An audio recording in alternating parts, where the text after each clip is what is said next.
आइए गुरुवर बिराजे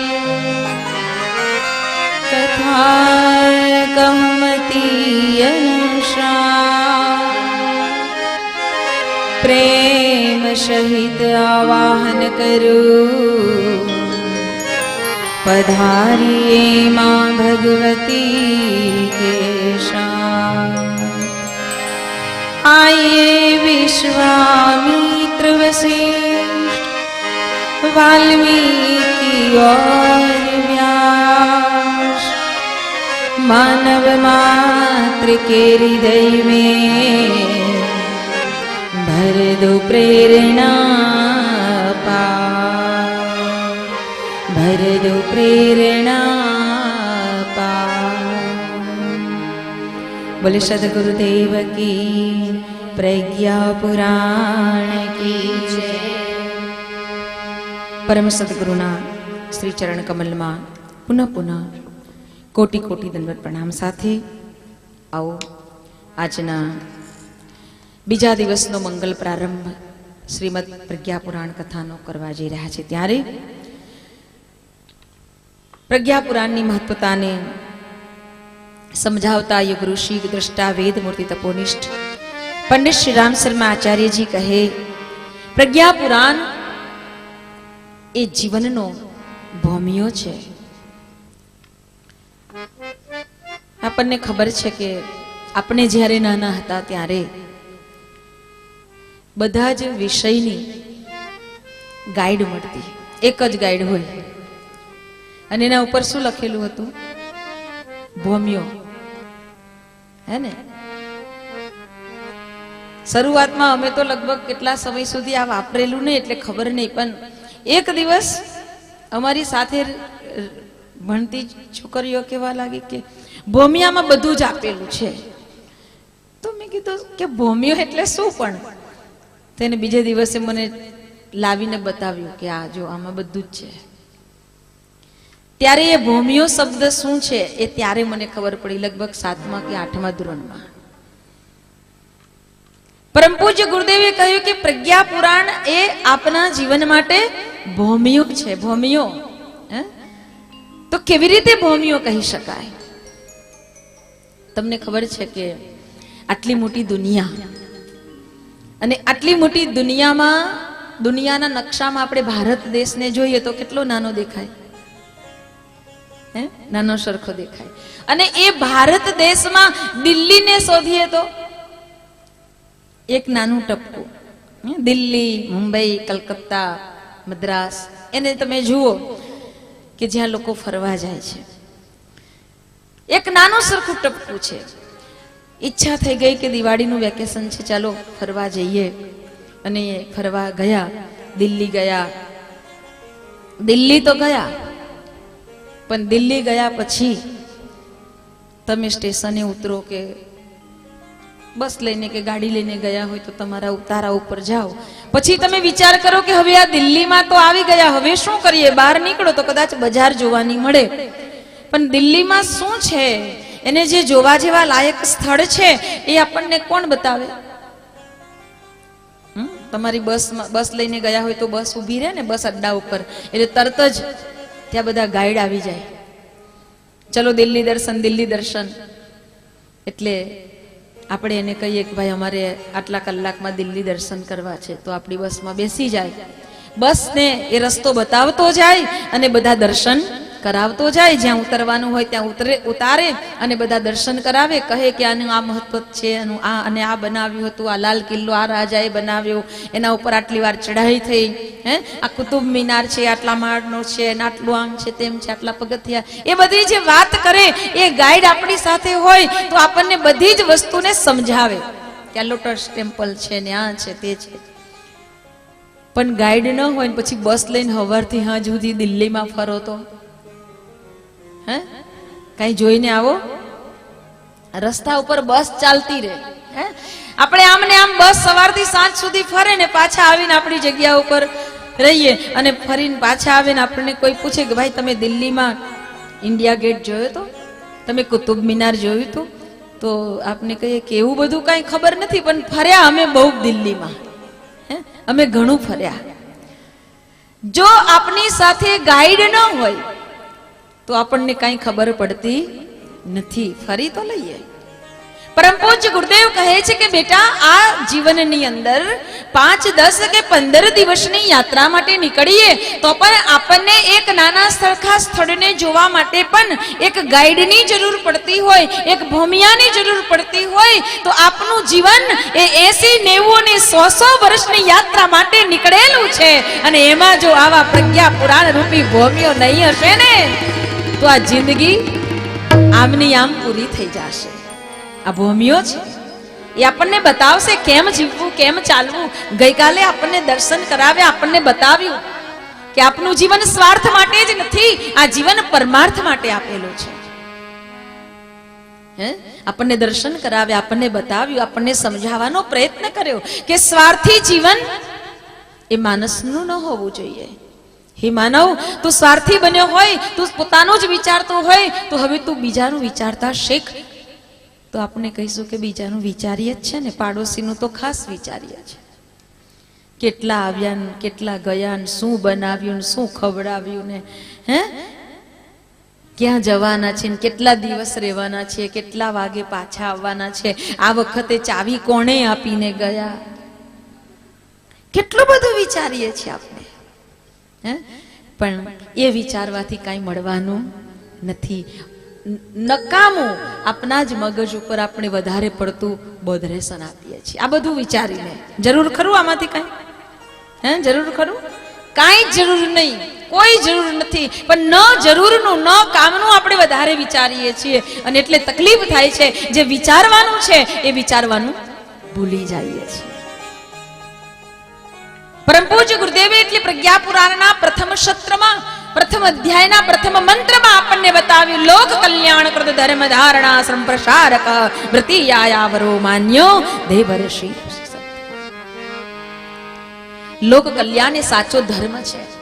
અરે આપણે તો માનવ છીએ, આપણને ભણાવવા ગણાવવા માટે આપણા બાપ દાદાએ, આપણા મમ્મી પપ્પાએ કેટલી મહેનત કરી, છતાંય ભણીને પણ હજી આપણે એ ન શીખ્યા કે આપનું જીવન માત્ર સ્વાર્થ માટે ન હોવું જોઈએ. એના કરતા તો ઇતિહાસ,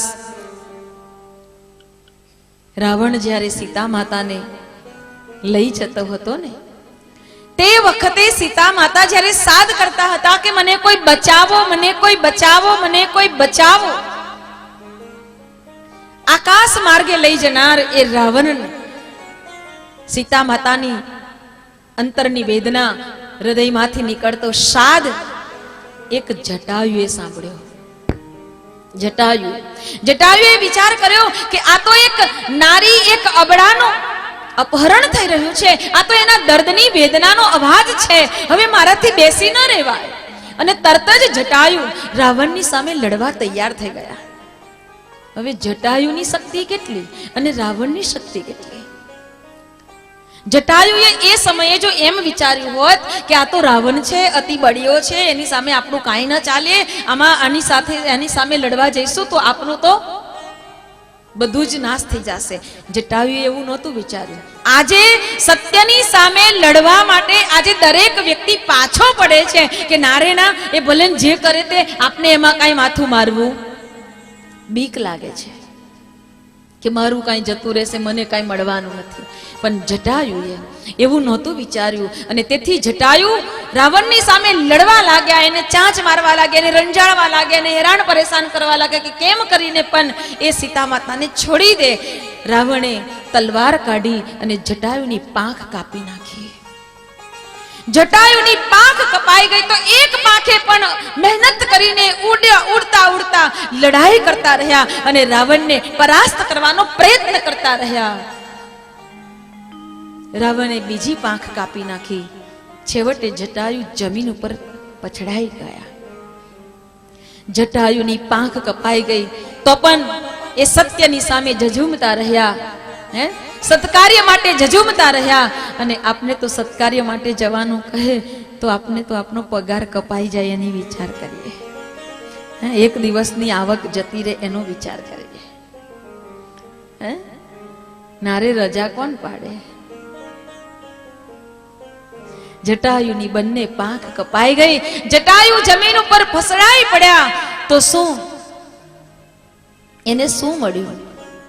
આપનું મન, બુદ્ધિશાળી મન કદાચ એવું વિચારે, પણ યાદ કરો, સ્વયં રાજા દશરથ જગતપતિ પરમાત્માના પિતા બનવાનું સૌભાગ્ય પ્રાપ્ત કરી શક્યા છતાં પણ અંતિમ સમયે અંતિમ સંસ્કાર કરવા માટે પ્રભુ શ્રી રામ પોતાના પિતાની પાસે નહોતા રહ્યા. પરંતુ જટાયુને જ્યારે ભગવાન રામે જોયા અને પોતાની ગોદમાં લઈને પૂછ્યું કે આપની આ દશા કોને કરી, ત્યારે જટાયુએ કહ્યું કે સીતા માતાનું હરણ કરીને જનાર રાવણની સામે લડતા લડતા મારી આ સ્થિતિ થઈ. અને જ્યાં જટાયુના મુખમાંથી આ અવાજ નીકળે છે અને રામની આંખમાંથી દડ દડ દડ દડ આંસુ વહેવા લાગ્યા. પ્રભુ રામ કહેવા લાગ્યા કે તમને સદગતિ પ્રાપ્ત થાવો, કરોડો રૂપિયા ખર્ચ કરતા પણ નથી મળતું એ વસ્તુ પરમાર્થનું કાર્ય સંપન્ન કરીએ છીએ ને ત્યારે ભગવાન આપણને આપે છે. કદાચ આંખથી જોઈ શકાતું ન હોય, પરંતુ આ અનુભવવાની વસ્તુ છે. પરમાર્થ કરો. જટાયુએ એવું નહોતું વિચાર્યું કે મને શું મળશે, સીતા માતાને બચાવવા જઈશ એમાં મને શું મળશે, એવું ક્યારેય નહોતું વિચાર્યું. જે પરમાર્થ માટે કદમ ઉપાડે છે ને એ ક્યારેય એવું નથી વિચારતો કે મને શું મળશે. એટલે તો એમ કહેવાયું છે, હમ ન સોચે હમે ક્યાં મિલા હૈ, हम ये सोचे पिया क्या है अर्पण, हम न सोचे हमें क्या मिला है, हम ये सोचे पिया क्या है अर्पण, फूल खुशियों के बाटे सभी को, सबका जीवन ही बन जाए मधुबन, सबका जीवन ही बन जाए मधुबन, अपनी करुणा का जल तो बहा के कर दे पावन हर एक मन का कोना, हम चले ने रस्ते पे हमसे भूल होना, इतनी शक्ति हमें देन दाता, मन का विश्वास कमजोर होना, इतनी शक्ति हमें देन दाता, मन का विश्वास कमजोर होना, विश्वास कमजोर होना, मन का विश्वास कमजोर होना. માટે પ્રભુને એટલી પ્રાર્થના કરજો કે નાથ, અમારા હૃદયનો વિશ્વાસ ક્યારે કમજોર ન થાય. તું મને લાભ અપાવે કે તું મને ખોટ અપાવે, ગમે તે સ્થિતિમાં રાખે પ્રભુ, મને એટલો વિશ્વાસ હોય, એટલો ભરોસો હોય, એટલો હૃદયમાં એક ભાવ રહે કે પ્રભુ મને જે કાંઈ આપે એ મારા માટે બરાબર છે.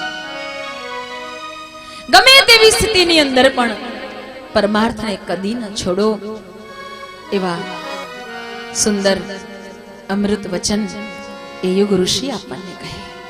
કરજો, જેટલો કરી શકાય એટલો ત્યાગ કરજો, ત્યાગે સો આગે. ઉપનિષદ કહે ત્યાગે સો આગે. જે ત્યાગ કરે છે એ સદાય આગળ રહે છે. એર કન્ડિશન રૂમમાં બેસીને S88 ભરેલું જીવન જીવનારાના 4 રસ્તા ઉપર પૂતળા નથી મુકાતા ભાઈ. એ પૂતળા એના મુકાય છે કે જેને સંસારના તાપને બેઠ્યો છે. રત્ન સુરેશ્વરજી મહારાજ કહે,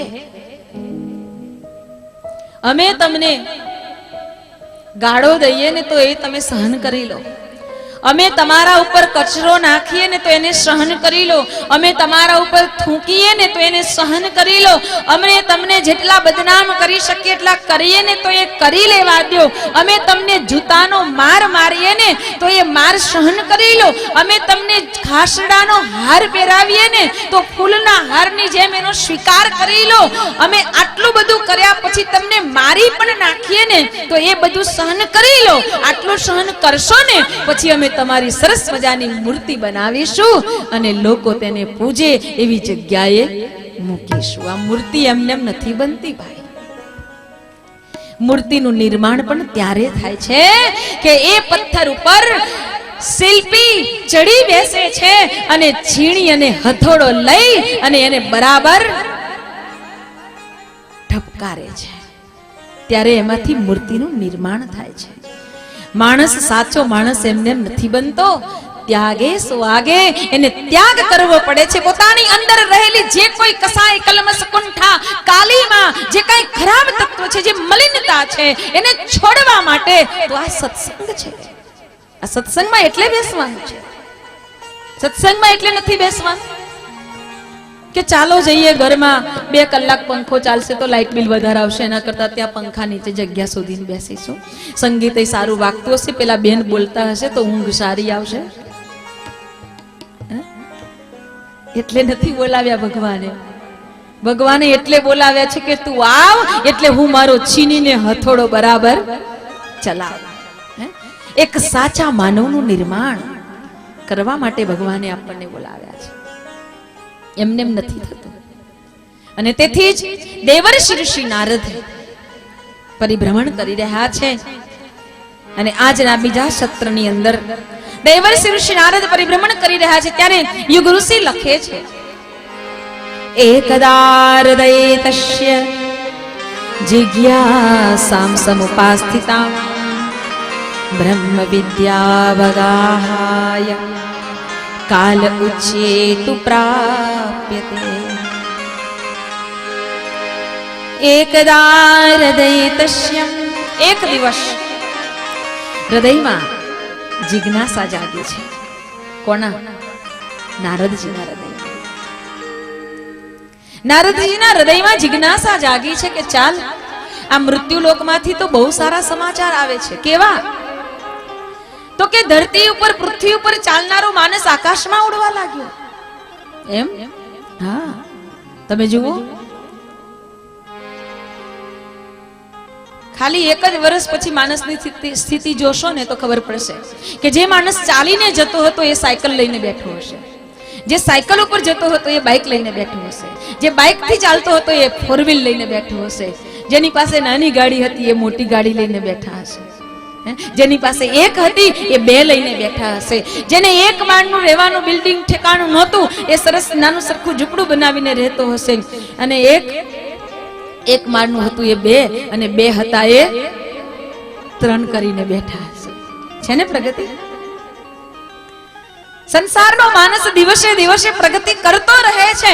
નારદજીએ વિચાર કર્યો કે દુનિયામાંથી સમાચાર આવે છે કે ભાઈ માણસ ખૂબ આગળ વધ્યો, તો લાવ જરા દર્શન કરી આવવા દે મને મૃત્યુલોકમાં. આટલું બધું પરિવર્તન.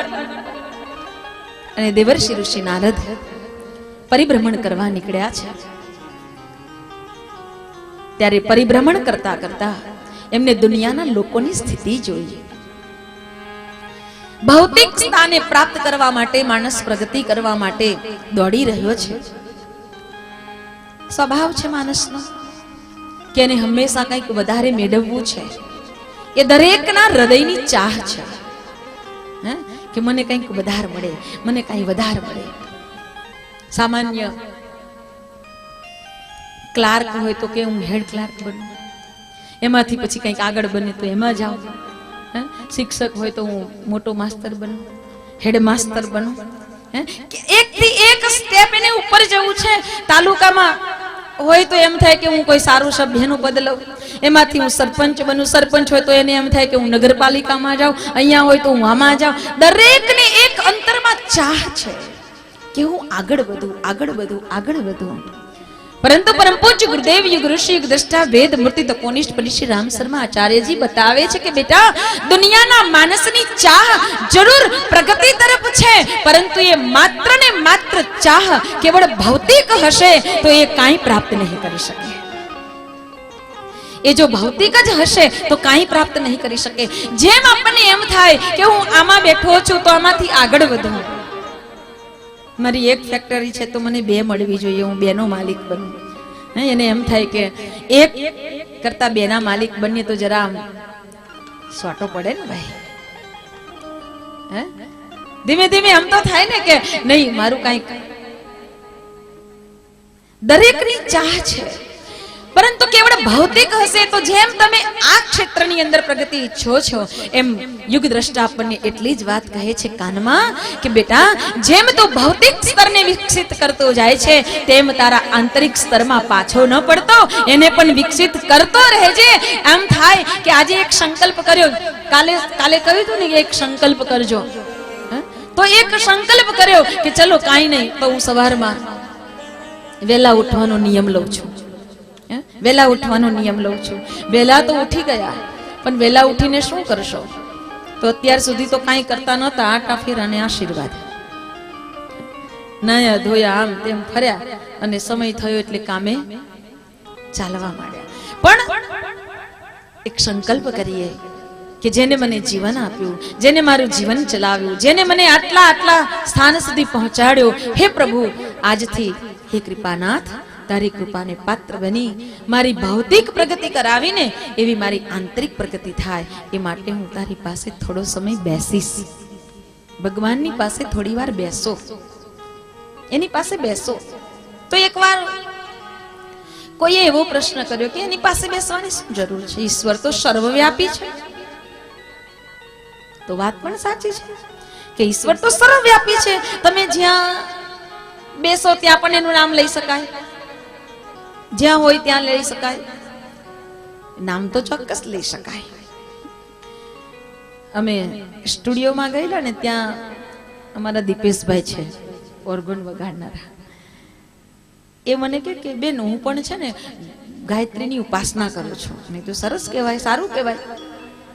તો કે પણ મારી ઉપાસના કાંઈ જેવી તેવી નથી. તો મેં કીધું બહુ સરસ કહેવાય.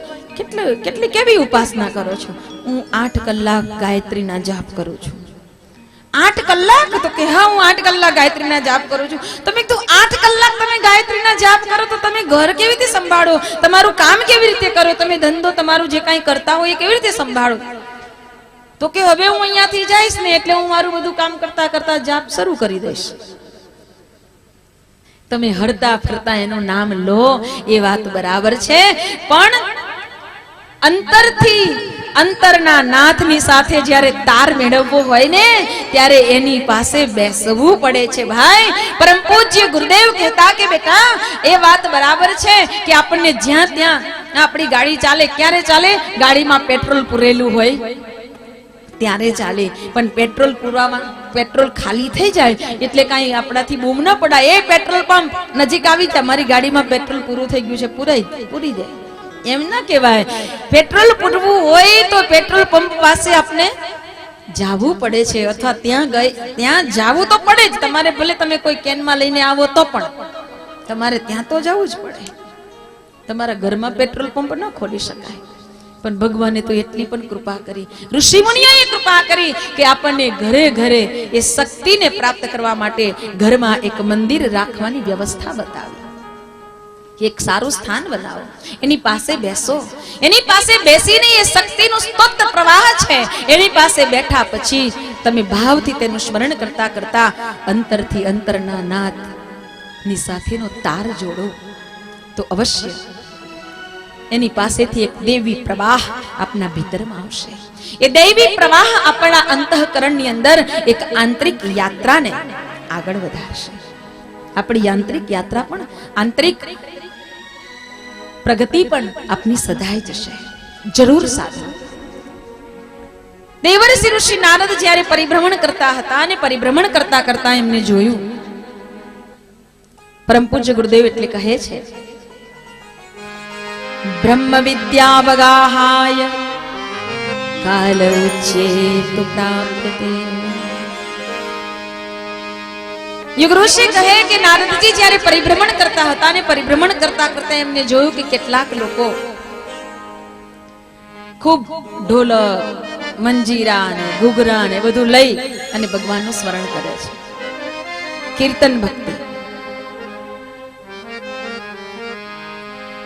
કેટલીક જગ્યાએ જઈને જોયું તો કેટલાક જપમાં બેઠા છે, ક્યાંક ધ્યાનમાં બેઠા છે, ક્યાંક એક પગે ઉભા છે. કોઈને જેને જે સ્થિતિમાં જેવું ફાવે જેવું ગમે એવી રીતે પણ ભગવાનનું નામ લે છે, ભગવાનનું સ્મરણ કરે છે.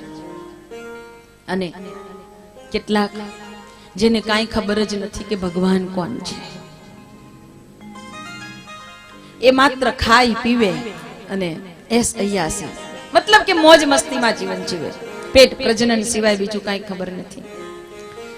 દેવર્ષિ ઋષિ નારદને એમ થયું કે કેટલાક ભગવાનની શક્તિને, કૃપાને, અનુદાનને મેળવવા માટે અથવા તો એના પ્રત્યે અપાર પ્રેમ છે એટલા માટે એનું સ્મરણ કરે છે, તો કેટલાકને કાંઈ ખબર જ નથી. તો મને એમ થાય કે આમાં કલ્યાણ કોનું થશે? નારદજીને વિચાર આવ્યો કે કલ્યાણ ચોક્કસ થશે તો જેઓ ભગવાનનું સ્મરણ કરે છે એનું થશે. પણ છતાંય જોવા તો દે કે એ લોકો ભગવાનનું સ્મરણ કેવી રીતે કરે છે. બરાબર કે પછી રામ રામ જપના પરાયા માન? સ્મરણ તો કરે પણ માળા હાથમાં ફરતી હોય અને ચિતડું 14 ફરતું હોય. માલા બનાઈ કાષ્ટ કી, माला बनाई काष्ट की અને इसमें डाला सूत, माला बिचारी क्या करे जपने वाला कपूर, माला बिचारी क्या करे जपने वाला कपूर.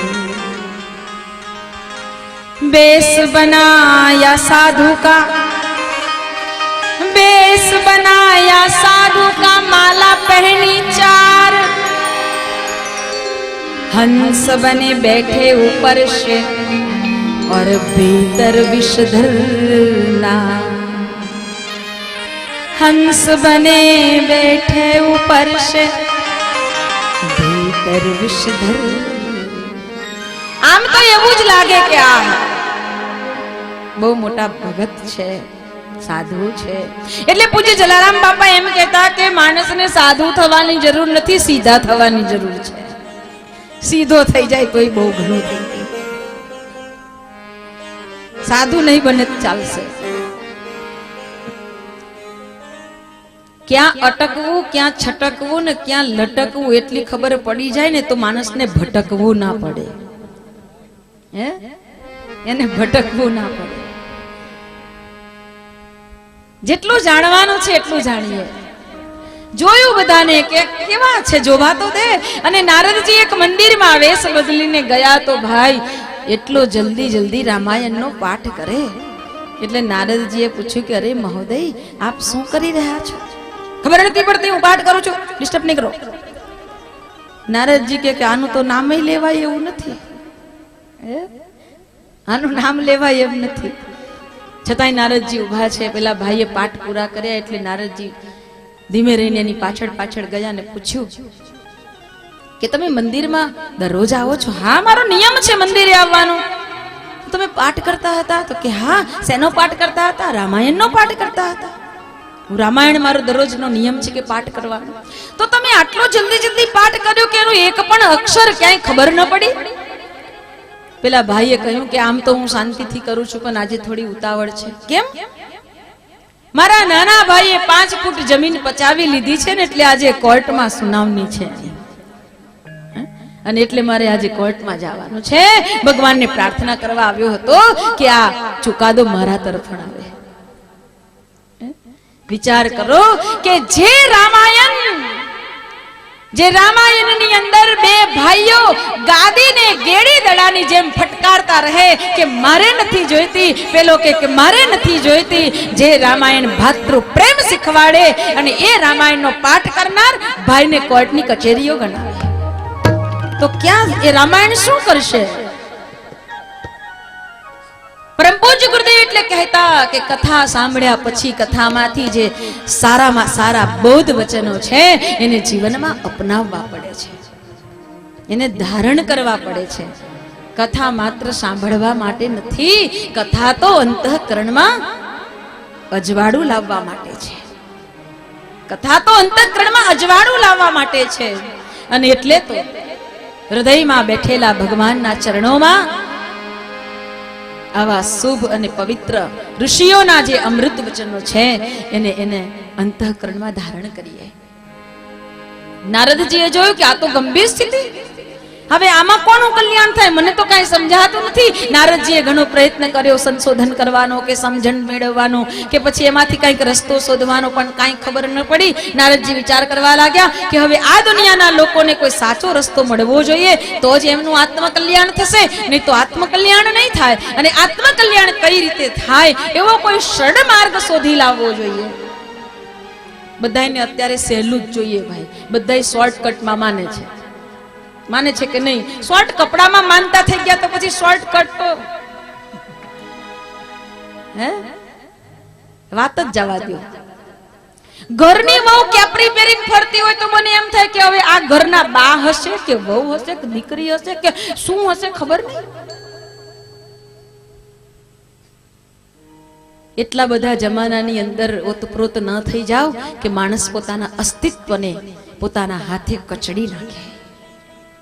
સંસ્કૃતિનું જતન કરવા માટે કમસે કમ ભગવાને એટલી તો વ્યવસ્થા આપી હોય તો પૂરા કપડા પહેરજો. હા, તમારી પાસે પૈસા ઓછા હોય તો અડધા પહેરજો, ચાલશે. ફૂટપાથ ઉપર રહેનારો માણસ પણ પોતાની ઇજ્જતને ઢાંકે છે અને ફાટેલા કપડાને સાંધીને પહેરે છે. હું તો બંગલામાં રહેનારાઓને એમ કહું છું કે શું તમારે ત્યાં ભીખ માંગે એવી સ્થિતિ ઊભી થઈ તો અડધા કપડા પહેરો છો? હે, આ ભારતની સંસ્કૃતિના આપને રક્ષણહાર બનીએ. પાશ્ચાત્ય સંસ્કૃતિનું અનુકરણ ન કરો. સૂર્ય પણ જ્યારે પશ્ચિમમાં જાય છે ત્યારે એનો અસ્ત થઈ જાય છે. જો પાશ્ચાત્ય સંસ્કૃતિનું અનુકરણ કરશો ને તો તમારો પણ અસ્ત એ નિશ્ચિત છે, નિશ્ચિત છે. ક્યારે પાશ્ચાત્ય સંસ્કૃતિનું અનુકરણ ન કરો, સંસ્કૃતિનું જતન કરો. જે સંસ્કૃતિને ઋષિઓએ પોતાના રક્તથી સિંચિત કરીને આપણને આપી છે એ સંસ્કૃતિનું જતન કરવા માટે આપના રક્તનું બુંદ ન આપો તો કાંઈ વાંધો નહીં, પરંતુ એ સંસ્કૃતિના સૂત્રોને તો જીવનમાં ધારણ કરીએ. એ સંસ્કૃતિના સૂત્રોને તો ધારણ કરીએ. નારદજીને થયું કે આ તો શોર્ટમાં માનનારા છે, લાવો જરા શોર્ટકટ શોધી લાવું. અને એ શોર્ટકટ તો ભગવાન પાસે શોધવા જવું પડે ભાઈ. અને નારદજી વૈકુંઠની વાટ પકડે છે. આવું છે વૈકુંઠ? હા, વૈકુંઠમાં આવું છે? દાદાને ઈચ્છા નથી થતી. દાદા કેવું વૈકુંઠમાં જવાનું મળતું હોય તો ના કહેવાય જ નહીં. કાલે લઈ જતા હોય તો આજે લઈ જાઓ. હે, આવો આપનું સ્થૂળ શરીર અહીંયા રહેશે, પરંતુ આપનું ભાવ શરીર વૈકુંઠમાં જશે. દેવર્ષિ ઋષિ નારદ સાથે આંખો બંધ કરી હૃદયથી ભાવના કરો કે નારદજી વિના વગાડતા આગળ ચાલે છે અને આપણે બધા એની પાછળ પાછળ ચાલી રહ્યા છે. ભજમન નારાયણ નારાયણ હરી હરી, ભજમન નારાયણ નારાયણ શ્રીમન નારાયણ નારાયણ હરી હરી, શ્રીમદ નારાયણ નારાયણ तेरी लीला सबसे प्यारी प्यारी, हरी हरी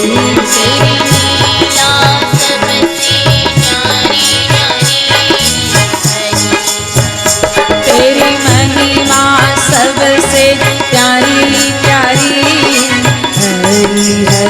तेरी महिमा सबसे प्यारी प्यारी, हरी हरी नारायण नारायण हरी हरी।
હરી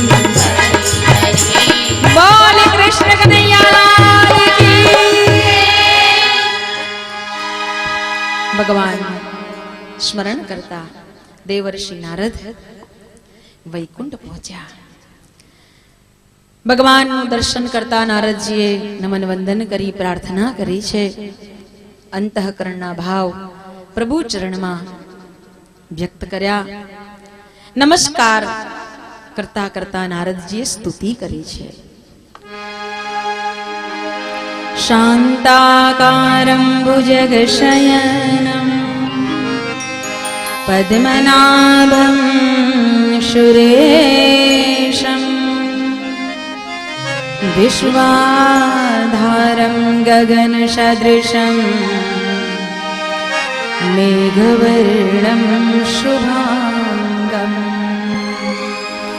લક્ષ્મીકાન્तं કમલનયનં યોગવિદ્યાર્ણગમ્યં વંદે વિષ્ણુ ભવભયહરં સર્વલોકૈકનાથં સર્વલોકૈકનાથં.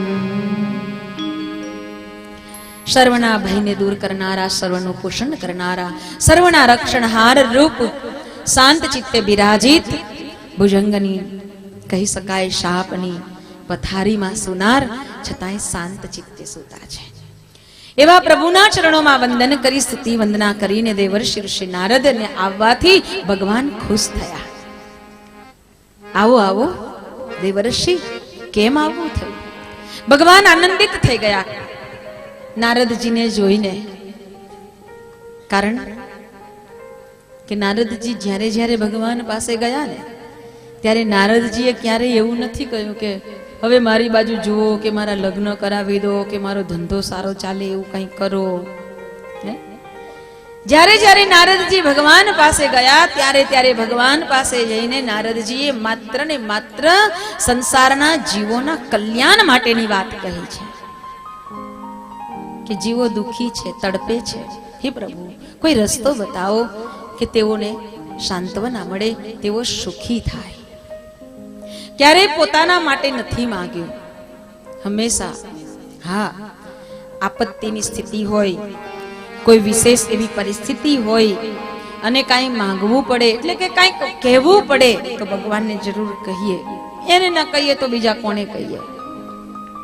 પણ પછી દરરોજ ને દરરોજ જઈને ઉભા રહીએ ને પછી પેલો ભિખારીની જેમ ચાલુ થઈ જઈએ તો એ બરાબર કહેવાય? સોસાયટીમાં રહેતા હોઈએ, આપનાથી ત્રીજું ચોથું મકાન હોય અને એમાં રહેનારા બેન આપણા ઘરે આવે તો આપણે ખુશ થઈએ કે આવો આવો, રીટાબેન, સીતાબેન, ગીતાબેન જે હોય તેઓ. અને અહીંયા કોઈ હોય તો એને ખોટું નહીં લગાડવાનું. પ્રજ્ઞાબેન કહેશે કે આવો આવો આવો આવો, હા, એટલે પેલા બેન આવે, ખુશ થઈ જાય. આજે તો તમારે ચા પીને જવું પડશે. ના ના, પણ રહેવા દો, તમે ખોટી તકલીફ. ના, પણ ચાલે જ નહીં. આજે કેટલા ટાઈમે તમે મારા ઘરે આવ્યા છો, એમને એમ જવાય જ નહીં. તો પછી હું શરબત બનાવીશ અને શરબત પીવડાવીને આજે જવા દઈશ એમ વિચાર કરીને સરસ મજાનું શરબત બનાવે. શરબત પીધા પછી પેલા બેન ધીમે રહીને કે આમ તો સમય જ ક્યાં મળે છે, નવરું જ રહેવાતું નથી, પણ આજે મહેમાન આવવાના છે ને ઘરે કોઈ છે નહીં, બજારમાં જવાય એમ નથી, એટલે તમારા ઘરે બટેટા પડ્યા હોય તો 5-6 આપો ને. એટલે પ્રજ્ઞાબેન તો પાછા એ વાત છે કે અરે 5-6 શું કામ, 10-12 લઈ જાઓ. એટલે ટોપલી ભરીને બટેટા આપી દીધા. એટલે પેલા બેન ખુશ થતા ગયા કે સારું થયું, બહુ સારું તમે આપ્યા, તો મારે તો સચવાઈ જશે. ને એમ કરતા બટેટાની ટોપલી ભરીને લઈ ગયા ને મહેમાન આવ્યા, સરસ મજાનું સૂકી ભાજી ખવડાવીને કે બટેટા વડા ખવડાવીને એમને વિદાય કર્યા. એટલા સરસ બટેટા વડા બન્યા. એટલે ખાલી ટોપલી લઈને પાછા 4 દિવસ પછી આવે. ખાલી ટોપલી લઈને 4 દિવસ પછી આવે. લો પ્રજ્ઞાબેન, ક્યાં ગયા આ તમારી ટોપલી? સારું થયું તમે બટેટા આપ્યા, બટેટા વડા બનાવ્યા ને એટલા સરસ બટેટા વડા બન્યા હતા કે અમારા મહેમાન તો વખાણ કરતા કરતા ખાતા ગયા. અરે એકેય વધ્યું જ નહીં ને. એટલે પ્રજ્ઞાબેન ને ખોટું ના લાગે કે મને બે તો ચખાડવા હતા, હે એકેય વધ્યું નહીં એમ કરીને વાતને વાળી દે અને સરસ એમના સારા સારા વખાણ પણ કરી લે અને પછી એમ કે જવાના છો બજારમાં તમે? તો કે નહીં, મારે તો કાંઈ જવાનું નથી. કેમ, કામ હતું? કાંઈ નહીં, આ તો ચા ખૂટી ગઈ છે તો લેતા આવજો. તો કાંઈ નહીં, તમારે જરૂર હોય તો લઈ જાઓ. એટલે પેલા ભોળા બેન પાછા તો વાટકી ભરીને ચા આપી દે એટલે ચાલે. ત્રીજી વખત પેલા બેન ઘરમાંથી બહાર નીકળે અને આ બાજુ દરવાજો ખોલતા હોય પ્રજ્ઞાબેન ને સીધા દર્શન થઈ જાય તો શું કરે? આવો, હવે કઈ જોઈતું હોય તો લઈ જાવ એવું કે શું કરે? હવે નીકળી જ ગયા છે, જોવાય તો ગયું છે એટલે આમ જરાક સ્માઈલ આપીને પછી ઘરમાં પેસો. પણ પેલા બેન એવા ઉતાવળા પગલે આવે, ઉભા રહો ઉભા રહો ઉભા રહો, અને ત્યાં ફાડ પડે કે હમણાં કઈક માગશે અને આવીને એમ કે લો ને આટલી પવાલી ભરીને તેલ આપો ને. તો હવે જે પહેલી વાર આવ્યા હતા અને આગ્રહ કરી શરબત પાયો તો એમ એ બેન કે ખરા કે ના ના બેસો બેસો, તમે બહુ દિવસે આવ્યા, આજે ચા પીને જાજો એમ કો ખરા? શું થાય? આખો ચહેરો બદલાઈ જાય, ભાવ બદલાઈ જાય. કેમ બદલાઈ જાય? કે આને તો માગવાની જ ટેવ પડી છે. આ સંસારનો માણસ નાની સરખી વસ્તુ માંગ્યા કરે તોય આપણને નથી ગમતું. તો નારદજી કહે છે કે ભગવાન પાસે દરરોજ દરરોજ જઈને ઉભા રહ્યો છો ને એમ કહો છો કે આમ કર દે, તેમ કર દે, પેલું કર દે, પેલું કર દે, તો એને ગમશે? હે, એને ગમશે? તો એ ઘણા શું કરે છે, મંદિરમાં જાય, ન ચાલતી હોય એવી પાવલી લેતા જાય. હા, જો ભગવાન ખાલી હાથે નથી આવ્યો, પાવલી લઈને આવ્યો છું, પણ આ વખતે તો મારા દીકરાનું પ્રમોશન કરી જ દેવું પડશે. ભગવાન કહે છે કરી દઈશ, હવે આપી દે પાવલી. તોય ના નાખે, પાછું બીજું કાઢે કે મારે મારા પાડોશીને બહુ ફાવતું નથી, પણ હવે કઈક સારા સંબંધ થાય એવું કર, મારા દીકરીના લગ્ન આવે છે, એને 4 માળનો બંગલો છે, મારે વાપરવા જોઈશે. ભગવાન કે એ કરી દઈશ, હવે તો આપ. તોય ના આપે અને એક પછી એક લાંબુ લિસ્ટ કરે અને પછી એમ ઘા કરે, લે જાને કે કેટલોય મોટો ઉપકાર કરતા હોય. ભગવાનને પૈસા નથી જોઈતા ભાઈ, ભગવાનને પૈસા જોઈતા હોત તો વિશ્વ બેંકમાં બેઠો હોત, ત્યાં જઈને દર્શન કરી આવાતા. ભગવાનને મુઠ્ઠી ચોખા નથી જોઈતા, ભગવાન કહે છે કે તું ચોખ્ખો થઈ જાય એટલું બહુ છે બાપા. મારે ચોખા જોઈતા હોત તો ગોડાઉનમાં બેઠો હોત. ભગવાન કહે છે કે મને ફૂલ નથી જોઈતા, પણ ફૂલની જેમ હસતો ખીલતો રે એટલે હું તારી પાસે ફૂલ ચડાવડાવું છું. ફૂલ જોઈતા હોત તો કોઈ બાગમાં બેઠો હોત. ભગવાનને કોઈ વસ્તુ નથી જોઈતી, ભગવાનને તો હૃદયનો ભાવ જોઈએ છે, ભાવ જોઈએ છે ભાઈ. એ ભાવ લઈને ભગવાન પાસે જવાય, માંગવા ન જવાય. ભિખારી નથી બનાવ્યા ભગવાને આપણને, ઘણું બધું આપ્યું છે, ઘણું બધું આપ્યું છે. ભગવાન બુદ્ધ પાસે એક વ્યક્તિ ગયો ને ભગવાન બુદ્ધને કહેવા લાગ્યો કે જુઓ તો ખરા, મને ભગવાને કેવો કંગાલ બનાવ્યો, મારી પાસે એક પૈસો પણ નથી અને કેટલો દુખી છું, કેટલો દીન છું. હવે કાંઈક તમે તમારી પાસે કાંઈ હોય તો આપો. ભગવાન બુદ્ધે કહ્યું કે કાંઈ વાંધો નહીં, હું તને ₹1,00,000 આપીશ, તારી એક આંખ આપી દે. ભગવાન બુદ્ધે કહ્યું હું તને ₹1,00,000 આપીશ, તું તારી એક આંખ આપી દે. પેલાએ કહ્યું કે હે, આંખ તે કાંઈ અપાતી હશે, એ તો રતન કહેવાય. તો કાંઈ નહીં, હું તને ₹2,00,000 આપીશ, તારો કાન કાપી આપ. કાન તે કાંઈ અપાતું હશે, મોઢું કેવું લાગે? તો કે તો પછી તારો એક હાથ આપી દે, તારો પગ આપી દે, તારી કિડની આપી દે. વારા ફરતી ભગવાન બુદ્ધની પાસે માંગણી કરવા લાગ્યા, તને હું 10 લાખ આપીશ, 15 લાખ આપીશ, 20 લાખ આપીશ. પેલા એ કહ્યું કે ના રે બાપા, આમાંથી તો મારે કાંઈ ન અપાય. ભગવાન બુદ્ધે કહ્યું તું હમણાં કહેતો હતો ને કે હું કંગાલ છું, તારી પાસે લાખો ને કરોડોની મિલકત છે, તારું શરીર, એનાથી તું કામ કરવા માંડ. શ્રમ દેવતાને દેવતાના રૂપમાં જીવનમાં અપનાવો તો ક્યારેય કોઈ કંગાલ નહીં રહે. માણસ હરામના હાડકાનો થઈ ગયો છે, એને કામ નથી કરવું અને એટલે બધી તકલીફ છે. દરરોજ બરાબર પરસેવે રેબ જેબ થઈ જવાય એટલું કામ કરો તો કોઈ રોગ થાય નહીં. લાગી જાવ સવારથી, તમે જુઓ રોગ આવતો હશે, કોઈ ભાગશે કે આની પાસે આપણાથી ન જવાય, અહીંયા કામ જ નથી, અહીંયા આપણને ઘર મળે નહીં. આ રોગને ઘર ત્યાં જ મળે કે જે લોકો બેઠા બેઠા બેઠા બેઠા એને જ ઘર મળે. શ્રમ દેવતા કયા પરમ પૂજ્ય ગુરુદેવે જે આખી એક આસ્તિકતા સંવર્ધનની વાત બતાવી, પરમ પૂજ્ય ગુરુદેવે જે એક અધ્યાત્મનો એક સાચો મર્મ સમજાવ્યો એ કોઈ ન સમજાવી શક્યા. અને એટલે પરમ પૂજ્ય ગુરુદેવે શ્રમને પણ દેવતા કહ્યા. શ્રમ દેવતાની ઉપાસના કરો, શ્રમ દેવતાની ઉપાસના કરો, સાધના કરો શ્રમ દેવતાની. ઘરની સફાઈ કરવી એ ઘરની પૂજા છે, ઘરની પૂજા છે, કારણ કે એ ઘરમાં ભગવાનને આપણે પધરાવીએ છીએ. શરીરની સફાઈ કરવી શરીરની પૂજા છે, પણ બધી પૂજા કરતા આપણને શરીરની પૂજા બહુ મોટી ચાલે. ચાલે કે ન ચાલે? બધી પૂજા થોડા સમયની ચાલે, પણ શરીરની પૂજા કલાક સુધી ચાલતી હોય. ખબર નહીં અરીસો એમને નથી છોડતો પછી એ અરીસા નથી છોડતા, એમાં કઈક છે કરું, કઈક જાદુ છે હે. નારદજીએ જોયું અને એ સવાલ લઈને ભગવાન પાસે ગયા અને ભગવાને નારદજીનું ખૂબ હૃદયથી આવકાર કર્યો.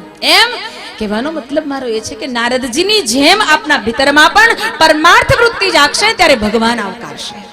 ભગવાન ખુશ થશે આપણને જોઈને. આપનું જીવન એવું બનાવીએ કે ભગવાન ખુશ થાય. નારદજીને જોતા ભગવાન અતિ આનંદિત થયા. આવ આવ નારદ, શું આજે શું સમાચાર લાવ્યા છો? નારદજીએ કહ્યું, બ્રહ્મ વિદ્યા વગાહાય કાલ ઉચ્ચેતુ પ્રાપ્યતે. ઘણું બધું ફર્યો છું, બધા જગ્યાએ જઈને જોયું તો કોઈ આ કરે, કોઈ પેલું કરે, કોઈ આમ કરે, કોઈ તેમ કરે.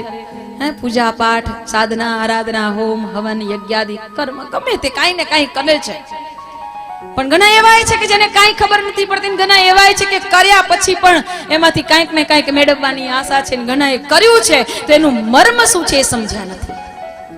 પાઠ કર્યા, સ્તુતિ વંદના કરી, એનો મર્મ નથી સમજ્યા. પ્રભુ કોઈ એવો સરળ માર્ગ બતાવો કે બધાયનું કલ્યાણ થાય, સૌનું કલ્યાણ થાય. અને પરમ કૃપાળુ પરમાત્માએ નારદજીને સંદેશ આપતા કહ્યું છે. પરમ પૂજ્ય ગુરુદેવ કહે, નાતિરિક્તમ જીવચર્યા દ્રષ્ટિકોણમ નિયમ્યવા સિદ્ધેત પ્રયોજનમ લક્ષ્ય પૂર્વકમ જીવનસ્યતઃ. નાતિરિક્તમ જીવચર્યા. નારદજી જાઓ અને સંસારના તમામ લોકોને કહો કે તમારા જીવનચર્યાને, તમારી જીવનની શૈલી છે ને બદલો. દ્રષ્ટિકોણમ નિયમ્યવા. તમારા દ્રષ્ટિકોણને બદલો. કારણ કે આજના માણસનો દ્રષ્ટિકોણ સકારાત્મક હોવો જોઈએ, એના બદલે વધારે પડતો નકારાત્મક છે. નન્નો બનવાનું વધારે આવડે, નકારાત્મક વિચાર એને વધારે આવે હે ને. અને જે કાંઈ તકલીફ ઊભી થાય છે ને એ ખોટું વિચારવાને લીધે જ થાય છે, નકારાત્મક દ્રષ્ટિકોણને કારણે થાય છે. દ્રષ્ટિકોણમ નિયમ્યવા. તમારા દ્રષ્ટિકોણને બદલી નાખો. જે કાંઈ તમે જુઓ છો એને તમે વિચારો વિવેકથી કે શું આ બરાબર છે. તમારો દ્રષ્ટિકોણ બદલો. અગર બદલ જાય દ્રષ્ટિકોણ તો હર ઇન્સાન બદલાઈ શકે છે. દ્રષ્ટિકોણના પરિવર્તનથી યુગ સ્વયં બદલાઈ શકે છે. પરમ પૂજ્ય ગુરુદેવ કહે, અગર બદલ જાય દ્રષ્ટિકોણ હર ઇન્સાન બદલાઈ શકે છે. એક એક માણસ બદલાઈ શકે જો એનો દ્રષ્ટિકોણ બદલાઈ જાય. દ્રષ્ટિકોણને બદલો. તાપમાંથી કોકના ઘરે ગયા અને કોઈએ આપણને સ્વાગત કરવા માટે ઘણી મહેનત કરી, મતલબ કે ઘરમાં આ તાપમાં આવ્યા છે, શું સ્વાગત કરું. મહેનત કરતા આખું ફ્રીજ ફંફોરી નાખ્યું, પણ કાંઈ ના મળ્યું. એક નાનું સરખું લીંબુ મળ્યું તો એને થયું કે તાપમાં આવ્યા છું, શરબત પીવડાવું, એને ઠંડક થાય. પણ શરબત બનાવતા 2-3 જણ હોઈએ એટલે અડધો ગ્લાસ શરબત મળે. જેનો સારો દ્રષ્ટિકોણ છે એ અડધો ગ્લાસ શરબત પીધા પછી હાશકારોનો અનુભવ કરશે અને એમ કહેશે કે સારું થયું, 2 ઘૂંટડા શરબત મળ્યું ને, પણ મને ઠંડક થઈ ગઈ. જેનો નકારાત્મક દ્રષ્ટિકોણ હશે એ ગ્લાસને 4 વાર જોશે, આટલું જ અપાય અને કઈ ભાન પડે છે? આટલા તાપમાં આવ્યા, ગ્લાસ ભરીને તો અપાય કે નહીં? હે, 2 ઘૂંટડા પીવાના. નકારાત્મક દ્રષ્ટિકોણ બધી જ જગ્યાએ ખોટું જ જોશે અને સકારાત્મક દ્રષ્ટિકોણ બધી જગ્યાએ સારું જોશે. એમ સારું જોતા શીખો, દ્રષ્ટિકોણને બદલો. ગુરુ દ્રોણાચાર્યએ પાંડવોના શ્રેષ્ઠ ધર્મરાજ યુધિષ્ઠિરને કહ્યું કે લો, આ કાગળ અને કલમ હસ્તિનાપુરમાં ફરી આવો, જેટલા ખરાબ માણસ હોય એનું લિસ્ટ બનાવો. કૌરવોના શ્રેષ્ઠ દુર્યોધનને બોલાવીને કહ્યું કે લો, આ કાગળ અને પેન હસ્તિનાપુરમાં ફરી આવો, જેટલા સારા માણસ હોય એનું લિસ્ટ બનાવો. અઠવાડિયા પછી મુદત આપી, અઠવાડિયાની પછી મને મળો અને આ લિસ્ટ આપો. બંનેને કામ સોંપ્યું છે. બંને ઘર ઘર ઘર ઘર વ્યક્તિ વ્યક્તિને મળતા જાય અને દરેકને મળીને આગળ વધે. 7 દિવસ પૂરા થયા, પરંતુ બંનેમાંથી એક આગળમાં કાંઈ લખ્યું નહોતું. 7મા દિવસે ગુરુ દ્રોણાચાર્ય પાસે આવ્યા અને કાગળ અને કલમ આપી દીધા. ધર્મરાજ યુધિષ્ઠિરનો કાગળને કોરો જોયો એટલે ગુરુજીએ પૂછ્યું, ગુરુ દ્રોણાચાર્ય, અરે યુધિષ્ઠિર, તને મેં કામ સોંપ્યું હતું તે ન કર્યું? ધર્મરાજ યુધિષ્ઠિરે કહ્યું કે અરે ગુરુદેવ, આપ આજ્ઞા કરો ને હું કામ ન કરું? એક વ્યક્તિને મળ્યો છું, કેટલું ફર્યો છું, રાત્રે મોડા સુધી ફર્યો લોકોને મળવા માટે, પરંતુ ક્યાંય મને એવો કોઈ વ્યક્તિ ન મળ્યો કે જેને આપણે ખરાબ કહી શકીએ. કારણ કે દરેક વ્યક્તિની અંદર કોઈને કોઈ સારો ગુણ હતો જ. હવે એને ખરાબ કેમ કહેવો? ગુરુદેવ, ખરાબી છે ને તો કદાચ મારી અંદર છે, એટલે તમે મારું નામ લખી દો. ધર્મરાજ યુધિષ્ઠિરના ભીતરની અંદર સકારાત્મક દ્રષ્ટિકોણ હતો, તેથી તેને જેટલાય લોકો મળ્યા ને એમાં એને સારી બાબત જોવાની મળી. અને દુર્યોધન આવીને કાગળ આપે છે, એમાંય કાંઈ નથી લખ્યું. ગુરુ દ્રોણાચાર્યએ દુર્યોધનને પૂછ્યું કે ભાઈ, તે કામ ન કર્યું? અરે કર્યું ગુરુદેવ, આ તો હસ્તિનાપુર, તમે કહ્યું કે આમાં જેટલા સારા માણસ હોય એના નામ લખો, પણ આ દુનિયાની અંદર તો ક્યાં કોઈ સારો માણસ જ છે? કેટલાય બધાને મળ્યો, કાંઈ કોઈમાં સારા ગુણ જોવા જ નથી મળતા. આ એક હું તમારી સામે સારો છું તો ઊભો છું, મારું નામ લખી દો. જેનામાં જે હોય ને એ જ સામે, અંદર જે હોય એના જ દર્શન બહાર થાય. માટે યાદ રાખજો કે બહાર આપણને ક્યાંય કોઈ ખરાબ દેખાય, ખોટું દેખાય, ત્યારે સમજી લેવાનું કે મારી અંદર કચરો ભરાયો છે, મારી અંદરની આંખમાં ક્યાંક કનો પડેલો છે, એને એટલા માટે મને આગળનું સાફ દેખાતું નથી. અને પરમ પૂજ્ય ગુરુદેવ એટલે કહે છે કે બેટા, બહારની આંખમાં કંઈક પડે ને તો કોઈ આઈ સ્પેશિયાલિસ્ટ પાસે જઈશું તો એ આંખોને સાફાઈ થઈ જશે અને બધી રીતે દુનિયા સારી જોઈ શકાશે. પણ અંતરની આંખમાં કચરો પડ્યો હશે ને ત્યારે આ ક્યાંય આપણને સારું નહીં દેખાય. અને એને સાફ કરવા માટે દુનિયાનો સર્જન કાંઈ નહીં કરી શકે. એ તો સર્જનહાર પરમાત્મા સદગુરુ દ્વારા એની સફાઈ કરાવે અને અંતરની આંખ ચોખ્ખી કરે. જ્યારે ભીતરની આંખ ચોખ્ખી થાય ત્યારે જ આપણને દુનિયામાં સારું દેખાય, નહીં તો ન દેખાય. અને એટલે તો જે સમજી ગયા ને એ સદગુરુની પાસે પહોંચીને હૃદયનો ભાવ વ્યક્ત કરીને એમ નથી કહેતો કે મને બંગલો બનાવી આપ, મને સોના ચાંદી હીરા માણેક મોતીના સેટ આપી દે, મારા પુત્ર પરિવારની વૃદ્ધિ કરી દે. એ એવું કાંઈ નથી માંગતો.